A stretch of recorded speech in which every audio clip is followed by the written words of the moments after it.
La mujer que ves aquí, una mamá, alguien que es trabajadora, que tuvo varios trabajos para salir adelante, está muerta. Y el hombre, presuntamente responsable, si es culpable, podría ser catalogado como nada menos que un monstruo.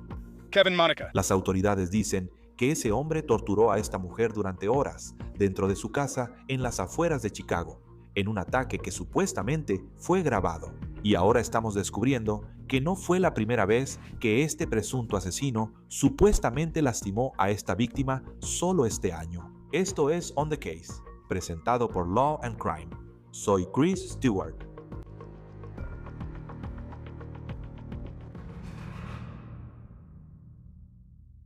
Oigan chicos, rápido, antes de entrar en este episodio de On the Case, podemos traerles esta historia gracias a nuestro socio Morgan & Morgan. Hay una razón por la que On the Case es uno de los principales programas de crímenes reales en YouTube. Así como hay una razón por la que Morgan & Morgan es el bufete de abogados de lesiones más grande de Estados Unidos desde hace más de 35 años. Han estado luchando por la gente y han recuperado más de 30.000 millones de dólares para sus clientes. La prueba está en su historial.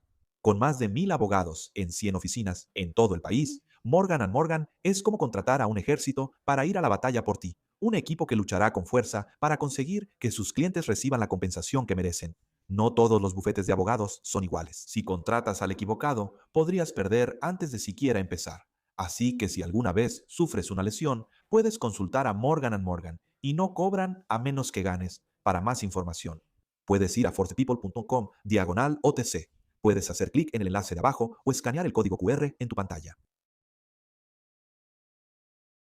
Antes de comenzar, quiero darte una advertencia de contenido muy fuerte sobre esta historia. Es increíblemente difícil de hablar, y de lo que acusan a este sospechoso no es nada menos que horrible. Y parece que este es solo el último presunto acto de violencia de este sospechoso, pero este le quitó la vida a alguien que realmente era muy querido. Ahora, antes de hablar sobre los detalles espeluznantes de esta historia, quiero hablar sobre la víctima. Su nombre era Catherine Torvik. Sabemos que ella trabajaba en un spa médico en las afueras de Chicago. Sus compañeros de trabajo publicaron este homenaje en las redes sociales cuando la noticia de su muerte se hizo pública. En parte, decía, en el poco tiempo que estuvo con nosotros, se convirtió en parte de nuestra hermandad. Ella aportó calidez, energía y un cuidado genuino a nuestro lugar de trabajo. Le encantaba ser parte de este equipo y a nosotros nos encantaba tenerla aquí. Dejó una huella que no será olvidada, tanto en los clientes como en sus compañeros. Eso fue lo que sus compañeros de trabajo escribieron en Facebook. Y según CBS Chicago, Catalina deja un hijo de 12 años. También dicen que trabajaba en varios empleos para poder llegar a fin de mes. También fue sobreviviente de presunta violencia doméstica a manos del hombre que, según los fiscales, le quitó la vida. Y ese hombre era alguien con quien, según se informa, tuvo una relación durante aproximadamente una década. El 30 de abril regresemos a este terrible día en Schaumburg, Illinois. Está justo a las afueras de Chicago. Las autoridades respondieron alrededor de las 9:20 de la noche. Era una verificación de bienestar para Catherine Torvik. La persona que llamó dijo que no había tenido noticias de ella y estaba preocupada. Cuando la policía entró a la casa, dicen que la encontraron. Inicialmente, la policía dijo que había señales de trauma, pero lo que presuntamente ocurrió es mucho peor que eso. Dentro de la casa también encontraron a su presunto asesino, Kevin Modicki, de 56 años. La policía dice que lo encontraron en el garaje. Modicki y Torvik habían salido durante aproximadamente una década, pero terminaron el mes pasado, de acuerdo con este reporte de CBS Chicago. La policía dice que en el momento en que hicieron este terrible descubrimiento, había una orden de arresto pendiente por agresión doméstica agravada contra Kevin Modicki y estaba relacionada con lo que supuestamente le hizo a Catherine Torvik hace apenas un par de meses. Supuestamente, Modicki la había enviado al hospital en marzo.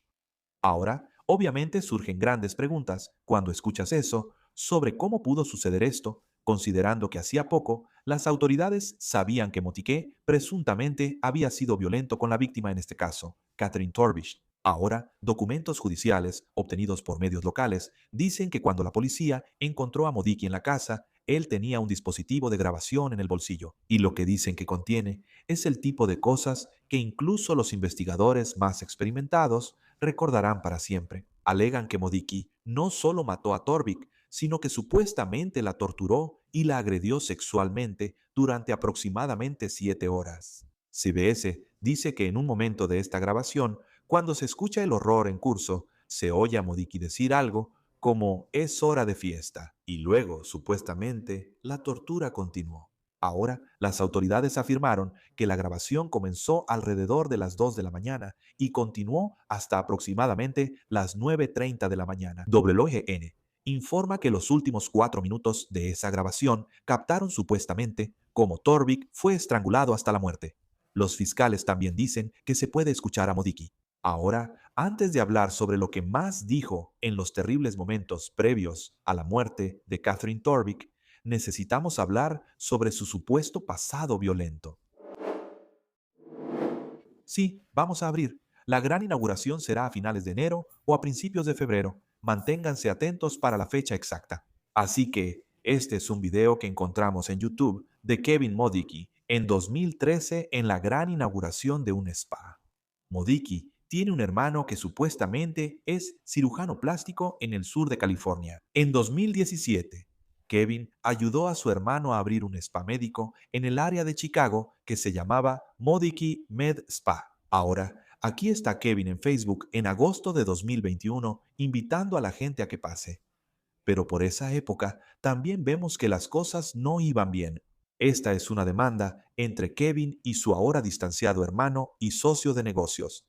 Ahora, Catherine en realidad es mencionada en esta demanda, y la demanda nos da una idea de su relación. Ahora, el hermano de Kevin, que es un exitoso cirujano plástico, acusó a Kevin de malversar dinero de ese spa médico en el área de Chicago. Dijo que descubrió en noviembre de 2021 que Kevin no estaba manejando bien la contabilidad. Supuestamente, Kevin usó casi $500,000 del spa médico para gastos personales. Ahora, la demanda afirma que los hermanos también idearon un plan en el que iban a comprar autos caros y clásicos y luego los revenderían para obtener ganancias. Y la forma en que supuestamente iba a funcionar el trato era que Kevin tomaría el dinero, compraría el auto y luego pondría el auto a nombre del negocio. Pero supuestamente Kevin puso los autos a su nombre. Kevin fue acusado de usar también la póliza de seguro de vida de su hijo para comprar un auto por $110,000. Ahora, la demanda muestra que cuando el hermano de Kevin lo confrontó, Kevin supuestamente amenazó con matar a su hermano. Su hermano obtuvo una orden de protección contra Kevin después de eso, y Kevin también fue despedido como gerente de ese spa médico de Chicago, el cual parece haber cerrado alrededor de 2022. Ahora, aquí es donde se menciona a Catherine en la demanda. Supuestamente, Catherine estaba presente cuando Kevin hizo una de estas dudosas compras de autos. En una ocasión, según la demanda, condujeron hasta Brownsville, Texas, en febrero de 2021 para comprar un auto por más de $80,000. Luego, se menciona que Catherine en realidad testificó en el caso, y ella alegó que Kevin compró estos autos caros, con lo que Kevin llamaba sus fondos, y que los autos estaban a su nombre. Ella sí dijo que Kevin parecía frustrado cuando su hermano no le enviaba dinero. Ahora, el tribunal falló a favor del hermano de Kevin, pero parece que Kevin estaba apelando esa decisión todavía este año. Ahora, años después de 2021, cuando aparentemente su situación financiera se vino abajo para Kevin Modicki, ahora está acusado de matar a Catherine Torvik. Los fiscales dicen que Modicki se escucha en la grabación de audio acusando a Catherine de engañarlo, lo cual ella niega. También dicen que ella le grita que deje de lastimarla, pero él continúa. CBS afirma que Catherine intentó escapar, pero supuestamente fue atada con cinta adhesiva. Al final de la grabación, Modicki supuestamente dijo que iba a quitarse la vida, pero eso no ocurrió. Fue arrestado. Ahora, lo que es aún más escalofriante en todo esto es que CBS dice que Torvik grabó una declaración en video para la policía por temor a que Modicki algún día la matara. Ella presentó una denuncia por delito grave en su contra el 12 de marzo y aparentemente estaba muy preocupada por esto.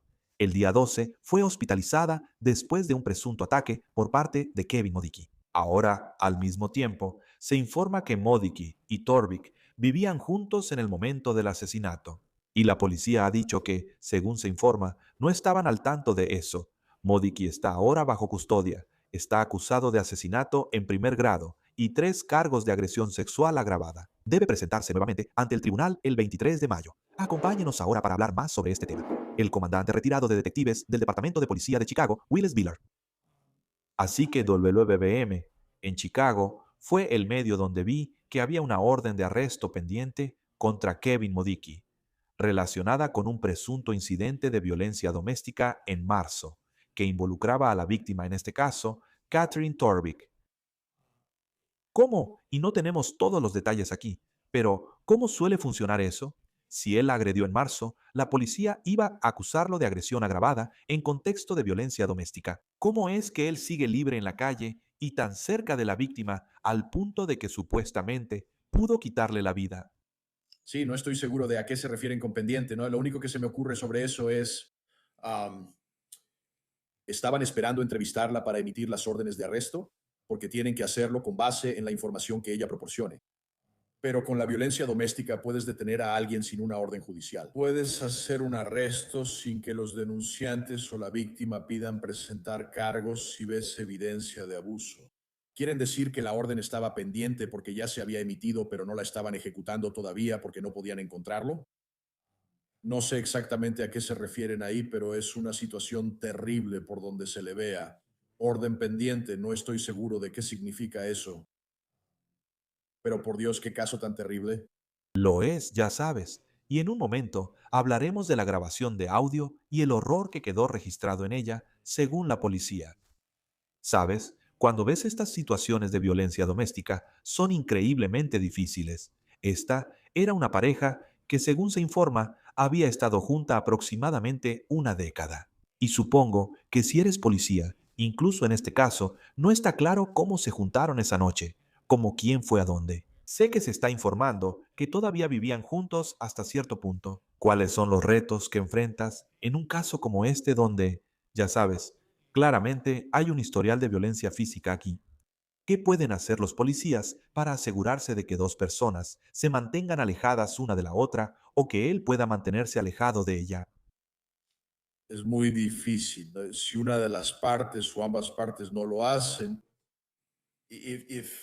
si la otra parte, si la parte perjudicada sigue teniendo contacto con la parte que la lastimó, es muy difícil que la policía pueda hacer algo al respecto. Lo que me pregunto es, ¿existe una orden de protección? ¿Ella solicita una orden de protección? Podemos hacer cumplir una orden de protección si él se acerca a la distancia establecida, pero ella tiene que solicitarla bajo juramento. El patrón de este abuso doméstico que termina de manera tan violenta progresa de una bofetada a esto y ahora termina en un asesinato. Lo difícil es, y no sé por qué razón la gente permanece en relaciones, ya sea por motivos financieros o emocionales. No sé las razones, pero el mayor obstáculo que vemos como policías de primera línea es el hecho de que, aunque exista una orden de protección, a veces no se mantienen alejados el uno del otro por cualquier motivo. Y se convierte en algo como esto. Sí, y hemos visto, tristemente, tantos casos de violencia doméstica donde simplemente no diría que sea algo lineal. ¿Sabes? Hay personas, ya sabes, son los altibajos, y puede ser realmente difícil para la policía tratar de, ya sabes, hacer lo que puedan, ya sabes, en estas situaciones. Pasando a esta grabación de audio, que es absolutamente horrible. Y tú, como alguien que ha investigado muchos homicidios en el área de Chicago durante tu carrera, solo, ya sabes, yo simplemente me sorprendí mucho solo al leer los detalles de esta historia. O sea, quiero decir, ¿qué tan común? Bueno, probablemente no sea la mejor manera de decirlo, pero es como, ¿cuál fue tu reacción cuando escuchaste sobre las 7 horas que supuestamente ella pasó en manos de este hombre? Todo en lo que puedo pensar es en el terror y el miedo y ya sabes, simplemente en lo que esta chica estaba pasando durante esas 7 horas. Y él está grabando esto intencionalmente, o sea, es simplemente enfermizo. Y yo me duele el corazón por esa chica que tuvo que sufrir todo eso, sin importar la situación, como mencioné antes, regresar con el abusador, sin importar esa situación. Las últimas horas de su vida fueron horribles. Y el hecho de que haya quedado grabado es, he tenido casos donde hubo una grabación accidental, donde un teléfono estaba encendido o algo se dejó prendido y accidentalmente se capturó. Pero si esto fue intencional, ni siquiera sé qué decir sobre este tipo. Sí, y creo que desde el punto de vista de la investigación, ya sabes, tienes a la policía a las 9:20 de la noche el 30 de abril. Alguien no había tenido noticias de Catherine Torbeck, así que pidieron que fueran a verificar su bienestar en esta dirección. Entran y encuentran su cuerpo, y luego también encuentran a Kevin Modecki, dicen, en el garaje. ¿Cómo procedes? Entonces tienes, ya sabes, a estas dos personas. Claramente en ese momento, probablemente ya entendiste que él va a ser acusado de quitarle la vida. Entonces, ¿qué haces después para tratar de armar todo esto? Quiero decir, ciertamente ahora tienes esto. Por más horrible que sea, ya sabes, esta grabación de audio que puede ser una prueba muy sólida para cerrar este caso. Sí, o sea, es como cualquier otra investigación de homicidio. Tienes que procesar la escena, procesarla a fondo. Y estoy seguro de que ahí fue donde encontraron esta grabación de audio. Procesar la escena, ya sabes, llevar a la persona a la cárcel, procesarla como se supone que debes hacerlo y luego simplemente seguir con el caso. Y ya sabes, como en cualquier otro caso, ese audio es solo otra prueba. Hay más evidencia ahí. Vas a tomar muestras de él, vas a hacer raspados de uñas de ella, vas a hacer todo lo que harías en un caso de abuso o de violación, un caso de violación y asesinato, que es en lo que esto va a terminar siendo. La grabación es incriminatoria, es una grabación de audio, no es una grabación de video, eso sería aún más incriminatorio, pero también es solo una parte de la investigación. Tiene que ser procesada correctamente, tiene que pasar por análisis forense y luego tienes que armar tu caso como en cualquier otro homicidio. ¿Cuáles son los retos que, digo por lo horrible que es, y creo que desde afuera está claro lo que supuestamente pasó aquí, pero las salas de juicio pueden ser muy diferentes en la forma en que los abogados defensores manejan las cosas? Por ejemplo, ¿cuáles son algunos de los retos que enfrentarías ahora en este punto? O sea, tienes esta grabación de audio. Por ejemplo, ¿cuáles son las limitaciones al presentar este caso para que esto termine en una condena? Bueno, alguien va a tener que decir de quiénes son esas voces, ¿sabes? Alguien va a tener que decir, esa es mi hija, esa es mi hermana y ese es este tipo. Alguien va a tener que presentarse y decir quiénes son, así que ya sabes. Y de nuevo, puede sonar tonto para quienes están escuchando, pero esto es algo de la defensa. Esto es lo que hacen. No puedes probar que este es mi cliente. Bueno, sí podemos por esto. Am, Como dije, esa es una parte. Van a hablar sobre el estado mental, van a hablar sobre, sé que leí en el artículo que dijeron que él tenía sus facultades alteradas o que estaba borracho o bajo los efectos de alguna sustancia. Van a usar eso. Van a decir, ya sabes, que no están en su sano juicio. Todas estas son cosas que la defensa podría usar. Buena suerte con eso. Porque cuando puedes mostrar como fiscal este patrón de abuso a lo largo de los años, creo que él va a tener un gran problema. Bueno, y con eso, incluso si fueran a plantear un argumento, como, ok, él tenía sus facultades alteradas. Ya sabes, no sé cuál sería el argumento de salud mental en esto, pero como van los casos en Illinois, donde no vas a tener la pena de muerte, ¿cómo es que algo de eso mitiga lo que se puede escuchar en esa grabación de audio? ¿Sabes? Y tienes razón. Deberíamos tener la pena de muerte en ciertos casos como este. Sé que hay mucha gente que está en contra y ya sabes, no quieres ejecutar a alguien que tal vez sea inocente o algo así. Pero si este no es un caso para la pena de muerte, no sé cuál lo sería. Am, Como fiscal me gustaría procesar este caso. Parece que la evidencia es abrumadora. Eso no ayuda a esta chica, no ayuda a su familia. Pero quiero decir, creo que en este caso ellos van a estar bien. Y de nuevo, ¿qué lo va a disuadir? 100 personas. Cadena perpetua. O sea, y ese es el punto, es como tienes a esta persona y luego indagamos un poco en su pasado, ¿sabes? Al menos tuvo acceso a mucho dinero, parece, en algún momento de su vida, pero en los últimos 5 años, o sea, es muy diferente de la persona que ves en esa foto policial. ¿Qué tanto importa la historia de la relación entre estas dos personas al investigar este caso en comparación con, ya sabes lo que realmente pasó? Al final del día, tienes lo que sea que haya pasado durante las 7 horas que escuchamos en esa grabación de audio el 30 de abril. Bueno, cuando hablas desde nuestro punto de vista, desde el punto de vista de la policía, de los investigadores, no importa en absoluto. No importa en absoluto. Cualquiera que haya sido la relación, ya sabes, pudo haber sido la mejor relación del mundo durante esas últimas 7 horas en las que esta chica sufrió. En eso es en lo que me estoy concentrando. Me estoy concentrando en presentar el caso más sólido que pueda. Y cuando hablas de una fiscalía que no solo tiene que presentar su caso, sino que también tiene que pensar en lo que va a hacer la defensa, hace una diferencia, podría dar pie a un argumento. Digo, en este caso, sin embargo, no veo qué tipo de argumento podrían presentar sin importar las circunstancias alrededor de la relación. ¿Con qué frecuencia, digamos en tu carrera, dirías, y hablo más en general, de estos incidentes de violencia doméstica? Porque creo que muchas veces puede haber interacciones previas con la policía, por la razón que sea, ya sabes, con un abusador, y luego hay muchas críticas hacia la policía en algunos de estos casos, ya sabes. Pienso en un caso muy diferente, pero como el de Gaby Petito, todos ven ese video de la cámara corporal. Y claro, tenemos la ventaja de la retrospectiva. Y luego está esta gran crítica hacia la policía. Por ejemplo, ¿con qué frecuencia entras en situaciones como oficial donde podría ser una llamada por violencia doméstica y estás tratando de averiguar si hay algo más sucediendo aquí, pero luego te vas sabiendo que realmente no puedes hacer nada en algunos de estos casos en ese momento en particular? Y luego, ya sabes, supongo que con qué frecuencia te preocupa que, bueno, pueda pasar algo. Y es como, sí, hubo una, ya sabes, fuimos a la casa, pero en ese momento no puedes predecir el futuro de lo que iba a pasar. Bueno, la ley es bastante clara en esto ahora. Si ves que hay evidencia de abuso, te llevas al agresor, quiera la víctima o no. Quiero decir, está muy claro que, y de nuevo, yo he estado en situaciones y hace mucho tiempo como patrullero donde intentabas separar a las personas y decías, oh, déjame llevarte a la casa de tu hermano, a la casa de tu madre o algo así. Ya no haces eso, ya no haces eso. Ahora, si ves abuso, tienes que hacer un arresto. Y de nuevo, eso podría solo retrasar la situación, pero tienes que hacer lo que puedas. Y creo que no sé qué más podríamos hacer. Tenemos que hacer más para proteger a estas víctimas de violencia doméstica. Pero como oficial de policía, todo lo que puedes hacer es arrestar a la persona, que es lo que debes hacer. Absolutamente. Y en este caso, eso es lo que hace que, ya sabes, y veremos qué más información sale de la policía sobre la interacción previa. Pero es como que el caso es que Catherine Torvik, supuestamente, el 12 de marzo, fue al hospital porque Kevin Modicki supuestamente la agredió. Luego, aparentemente, hay una grabación que, según CBS News en Chicago, ella hizo para la policía, donde decía que le preocupaba que algún día él la matara.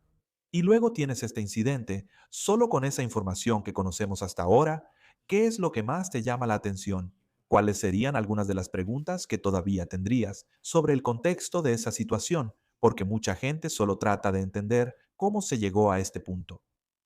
Bueno, o sea, de nuevo lo que mencioné antes es, ¿dónde está la orden de protección? ¿Existe una orden de protección? Porque eso al menos le da a la policía algún tipo de herramienta para intervenir en esa situación. Obviamente, ella no puede hacer una llamada telefónica si está atada durante 7 horas, pero hay una orden de protección registrada y sé que cuando nos envían a casas, preguntamos, ¿hay antecedentes de violencia doméstica? Sí, esta es la cuarta o quinta llamada de esta casa. Así que, aunque seas nuevo en la zona, tienes esa información cuando entras, pero tiene que llegarte. Como dije, me gustaría saber si hay o no una orden de protección, porque al menos eso es una herramienta que la policía puede usar. Aún así, y tristemente, hemos visto muchos otros casos donde puede haber una orden de protección y aún así ocurre la violencia. ¿Qué tipo de impacto puede tener eso para prevenir, ya sabes, al final del día, prevenir que algunos de estos casos sucedan? Donde incluso si la ley dice, ya sabes, si él hubiera sido arrestado por violencia doméstica, podría haber salido bajo fianza, y es como, ¿qué lo habría detenido en ese momento de hacer esto si esto es lo que supuestamente quería hacer? Y ese es mi punto, nada.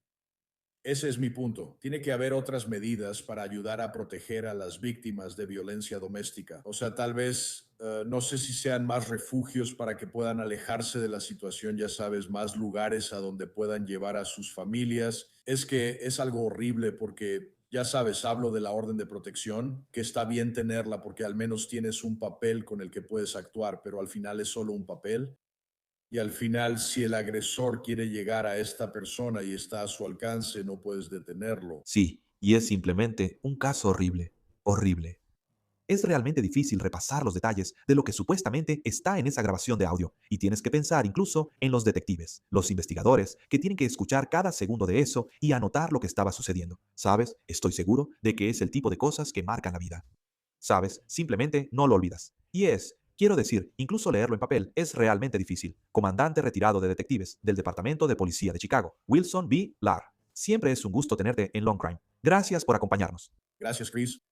Antes de irnos, quiero poner esto en la pantalla porque en historias como esta es muy importante hablar sobre lo que estás viendo aquí. Si tú o alguien que conoces puede ser víctima de violencia doméstica, puedes llamar a la Línea Nacional de Violencia Doméstica al 1-800-700-99-SAFE, o puedes enviar un mensaje de texto con la palabra START al 80 y 8788. Puedes permanecer en el anonimato. Está disponible las 24 horas del día, los 7 días de la semana. Eso es todo por hoy en On the Case, presentado por Law and Crime. Suscríbete a nuestro canal en YouTube y Spotify. Y ahora también estamos transmitiendo en Peacock. Soy Chris Stewart. Nos vemos la próxima vez.